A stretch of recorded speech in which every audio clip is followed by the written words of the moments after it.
Good morning, dear students. Today in this video lecture, we will be discussing 10th chapter of civics, role of market intermediaries. So what we will learn about market में जो intermediaries होते हैं जिनको हम agent बोलते हैं, फिर जैसे मान लीजिए जहाँ प्रोडक्शन होता है और हम क्योंकि कंज्यूमर होते हैं, तो इसके बीच में जर्नी में जो लोग होते हैं जो थोड़ा थोड़ा प्रॉफिट मार्जिन अर्न करते हैं, उनके बारे में हम लोग इस चैप्टर में पढ़ेंगे. What we will learn about journey of goods to the market, people involve in the production of goods, beneficiaries in the market, initiatives taken by the government to reduce inequality among beneficiaries. Journey क्या होती है एक market की, goods की, सामान की market पहुंचने तक. पीपल कौन कौन से इन्वॉल्व होते हैं इसमें, बेनिफिशियरीज कौन कौन होते हैं मार्केट में, इनिशिएटिव्स क्या क्या लिए गवर्नमेंट ने जिससे कि इनइक्वालिटी ना रहे. So in the previous chapter we explore the types of market. हमने प्रीवियस में अलग अलग तरफ की मार्केट पढ़ी थी, किस तरह से मार्केट अलग अलग होती है. In this chapter let us explore the journey of clothes from farm to the market. इस चैप्टर में हम पढ़ेंगे कि कैसे एक क्लोथ की जर्नी फार्म से मार्केट तक की होगी. Journey of cotton clothes. The journey of cotton clothes it start with a farmer cultivation cotton on their land and ends in the market. Journey जो होती है क्लोथ्स की वो स्टार्ट होती है कहाँ से, फार्मर जो कि कल्टिवेट करता है कॉटन को अपने लैंड में, और एंड होती है वो मार्केट में. Ishwar the farmer. Ishwar is a farmer in Lasina village. Lasina village इसका फार्मर है ईश्वर, महाराष्ट्र की बात है. He and his family work on his small piece of land to grow cotton. वो उसकी फैमिली छोटे से एक पीस ऑफ लैंड है जिसपे कॉटन ग्रो करते हैं. Today they are going to local trader to sell their harvest. आज वो लोकल ट्रेडर के पास जाने वाला अपना हार्वेस्ट सेल करने के लिए. Recently Ishwar had to take a loan from this trader to fund the surgery of his ill wife.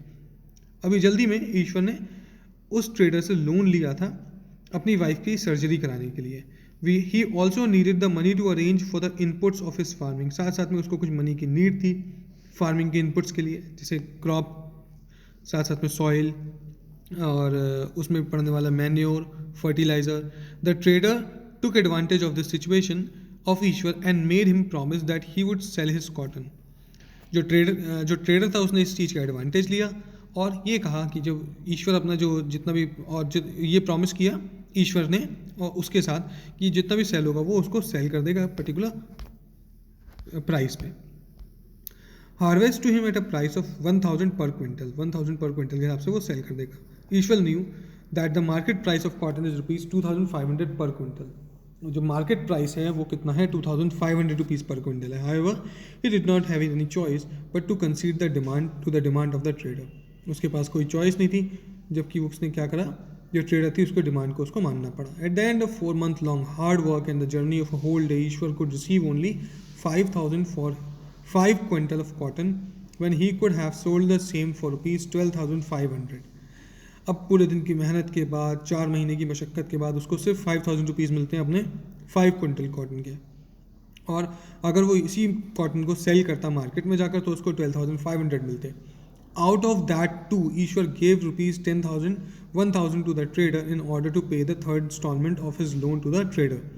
उसमें से उसने क्या किया, 1000 उसी ट्रेडर को दे दिए क्योंकि उसको थर्ड इंस्टॉलमेंट पे करनी थी अपने लोन की. While going back, he thinks how his family would survive on a meager income of 4 months. वापस जाते टाइम वो सोचता है कि कैसे उसकी फैमिली सर्वाइव कर पाएगी इतने से अमाउंट में. Just as Ishwar, there are thousands of farmers who toil day and night. ईश्वर की तरह बहुत सारे फार्मर्स हैं जो पूरा दिन रात एक करते हैं. However they end up losing a big chunk of their income to local traders. लेकिन उनका ज़्यादातर जो पार्ट होता है वो कहाँ चला जाता है, लोकल ट्रेडर के पास चला जाता है. Often farmers have to take loans from traders for urgent need such as inputs for cultivation. ज़्यादातर फार्मर्स क्या करते हैं, लोन लेते हैं ट्रेडर से अपनी अर्जेंट नीड्स को पूरा करने के लिए, कल्टिवेशन के लिए, ट्रीटमेंट के लिए, फैमिली की बाकी चीज़ों के लिए. From trader to merchant. After buying cotton from the farmer, the trader sells it to a ginning mill. जो traders होते हैं वो क्या करते हैं, फार्मर से कॉटन लेकर उसको गिनिंग मिल में सेल कर देते हैं. In the mill the seeds of the cotton are removed. उसमें पहले उसके सीड्स को रिमूव करते हैं कॉटन के. And the cotton is pressed into bales. बाद में कॉटन को बेल्स में प्रेस कर दिया जाता है. Thereafter the bales go into a spinning. बाद में उन बेल्स को स्पिनिंग में डाल देते हैं. Where the cotton is spun into yarn. जिसके थ्रू ये होता है, जो कॉटन होती है वो यार्न बन जाती है, टुकड़ा बन जाती है. The yarn dealers then sell yarn to the merchant. वो जो यार्न डीलर्स होते हैं जो रेशे धागे बन जाते हैं उसको मर्चेंट को सेल कर देते हैं.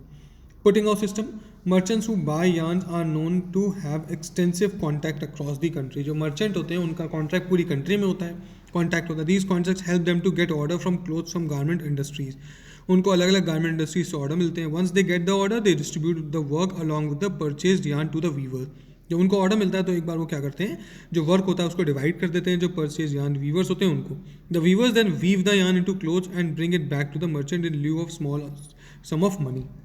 जो वीवर होते हैं कपड़ों को बुनकर बनाकर वापस उसी मर्चेंट को दे देते हैं और बहुत कम अमाउंट मिलती है उनको, छोटा सा पार्ट मिलता है। This arrangement of work between the merchant and weaver whereby the merchant provides raw material to the weaver in return of finished goods from them is known as putting out system. इसी arrangement को हम putting out system बोलते हैं। The putting out system is said to be beneficial for the weavers in two ways. Putting out system जो है beneficiaries के लिए, Weaver के लिए दो तरीके से बेनिफिशियल है। First of all, it rules out the possible investment of weavers into buying raw material to weave clothes in the absence of a merchant। पहला तो ये है कि इसकी वजह से जो वीवर्स होते हैं वो कपड़ा नहीं खरीदते।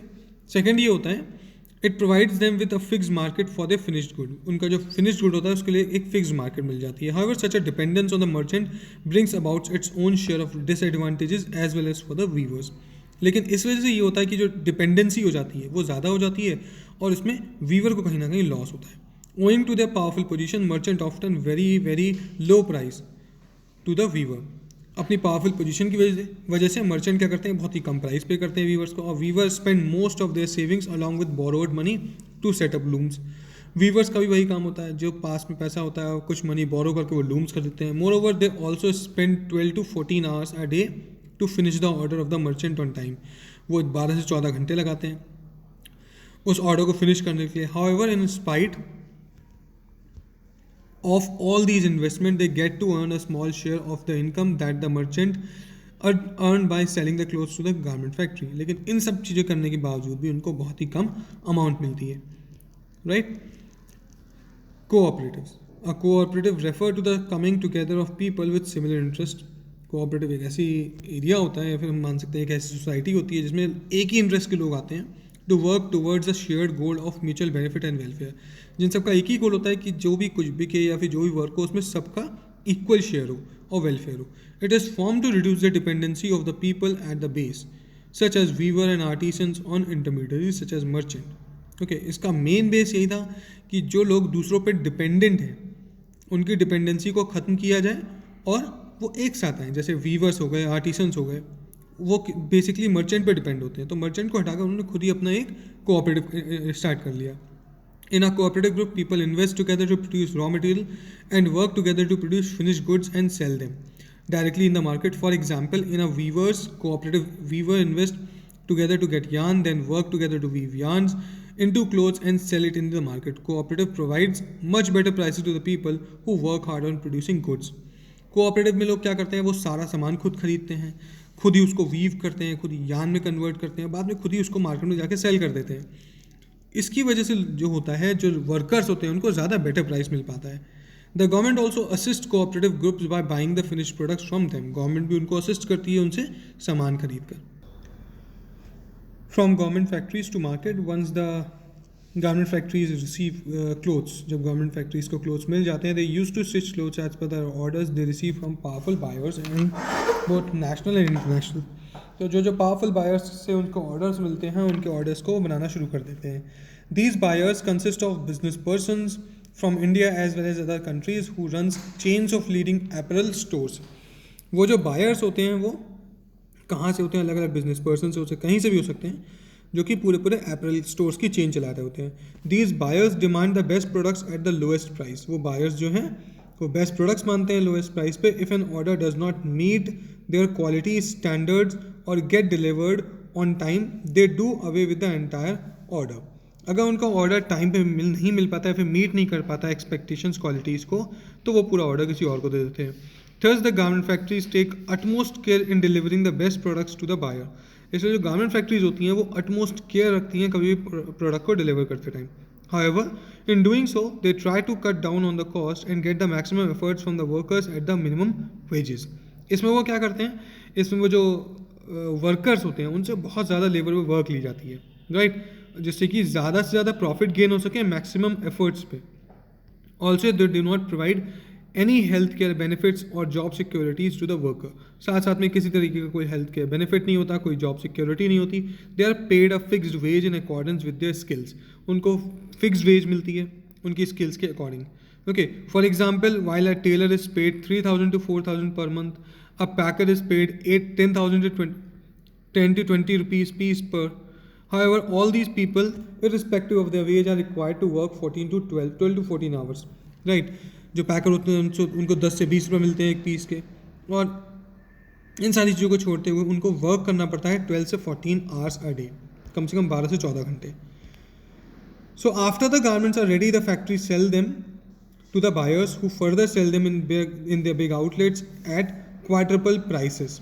For example, if the factory has received 2,000 per price, the buyer would sell it for rupees 8,000 in their outlet. जो गारमेंट्स होते हैं उनको बाद में फैक्ट्री से भेज दिया जाता है बायर्स के पास, बाद में उनको सेल कर देते हैं बड़े बड़े आउटलेट्स में, जहाँ पर उनको उनके प्राइस से ऑलमोस्ट 4 times प्राइस पे बेचा जाता है। Market and equality.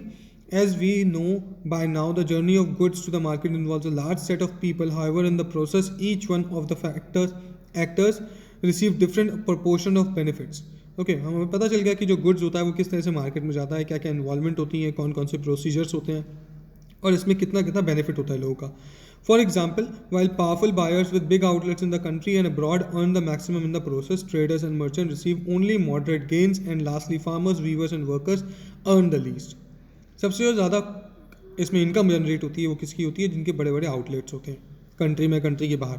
उसके बाद नंबर आता है मर्चेंट का, या फिर जो छोटे छोटे फार्म जो ट्रेडर्स होते हैं उनका। और सबसे जो कम अमाउंट इसमें मिल पाती है वो किसकी होती है? जो वर्कर्स होते हैं, जो वीवर्स होते हैं, फिर जो फार्मर्स होते हैं। The condition of work also differ for every one in the process. जो कंडीशन है वर्क की वो भी अलग अलग है। While big business person get to dedicate their own terms and condition to the garment.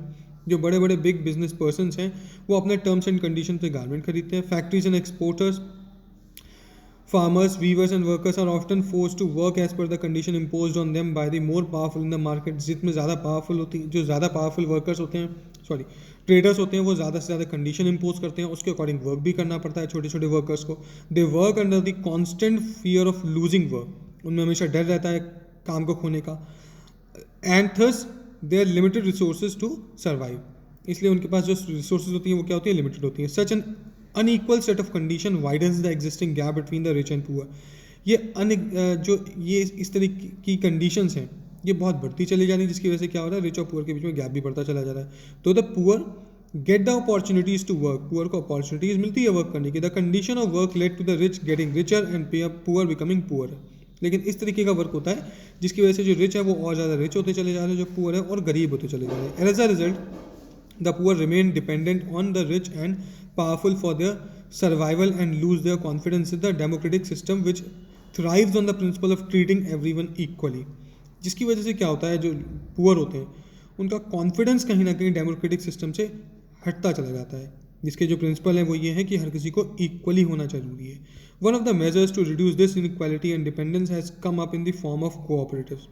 अब इसके जैसा एक हम बोल सकते हैं इन सारी चीज़ों को रिड्यूस करने के लिए एक नया इनिशिएटिव शुरू किया गया जिसको हम कोऑपरेटिव बोलते हैं। The government also from time to time keep launching the schemes to help people reap benefits of their efforts. Government भी टाइम पे स्कीम्स लॉन्च करती रहती है, जिससे कि क्या हो कि जो लोग जितना हार्ड वर्क करें उनको उसका पैसा भी मिल सके।